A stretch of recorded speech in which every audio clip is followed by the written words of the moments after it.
नमस्ते साथीहरू, म चाहिँ यो भिडियोमा हजुरहरूलाई स्वागत गर्न चाहन्छु।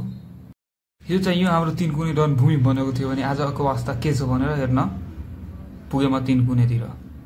आज अहिले पनि कर्फ्यू जारी छ मर्निङ टाइममा, तर 7 बजेदेखि कर्फ्यू हट्ने सम्भावना छ। अनि अहिले चाहिँ मिस्टर भालेन्द्र शाहको सेनाहरू सबै साफ सुतर गर्दै तीनकुनेलाई एकदम आफ्नो पुरै मेहनत लगनले गर्दै हुनुहुन्छ। अहिले सरसफाई हिजो चाहिँ यही तीनकुने रणभूमि बनेको थियो भने आज अलिकति हिजोभन्दा शान्त भएको छ। तर अहिले पनि हाई अलर्टमा छ तीनकुने, जे पनि हुन सक्छ जति बेला पनि। त्यही भएर अहिले पनि कर्फ्यू जारी नै छ, तर 7 बजेभन्दा उता कर्फ्यू हट्न पनि सक्छ इफ प्लानको थ्रु गयो भने। तर अहिले पनि अवस्था नाजुक नै चाहिँ तीनकुनेको छ, हेर्न सक्नुहुन्छ।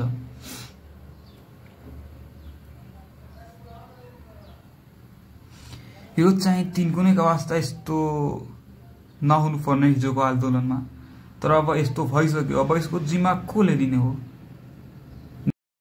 नेपाल सरकारले लिने हो कि मिस्टर दुर्गेश परसाईले लिने हो कि पूर्व राजा गगेन्द्र शाहले लिने हो कि कसले लिने हो?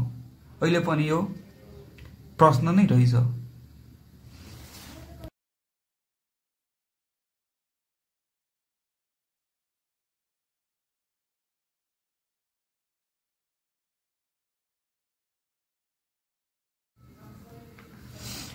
यो घर चाहिँ जलेर एकदम ध्वस्त भइसकेछ, भित्रको पुरै सामानहरू पनि जलेर ध्वस्त भइसकेछ। अब यो चाहिँ कसले लिने हो जिम्मा? यसको क्षतिपूर्ति चाहिँ कसले दिने हो? यो सबै प्रश्नै रहेछ।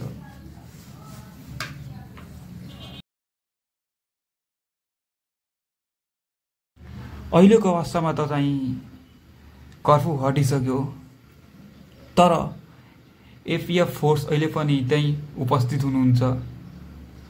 किनकि अब फेरि अब कुन बेला के हुन सक्छ त्यो त अब ग्यारेन्टी छैन नि कसैलाई। अब कोही आयो भने फेरि यस्तो हिजो जस्तो हाल भइसक्न पनि सक्छ। त्यही भएर अहिले पनि हाई अलर्टमा छ तीनकुने एरिया। यो चाहिँ हिजोको अवस्था हेर्न सक्नुहुन्छ, कस्तो नाजुक भइसकेको थियो हिजो।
अब चाहिँ हिजोको नि अवस्था हेर्नु पर्ने रहेछ यार। यो चाहिँ हिजोको अवस्था हो, कति भयानक रूपले लिएको थियो हिजोको अवस्था।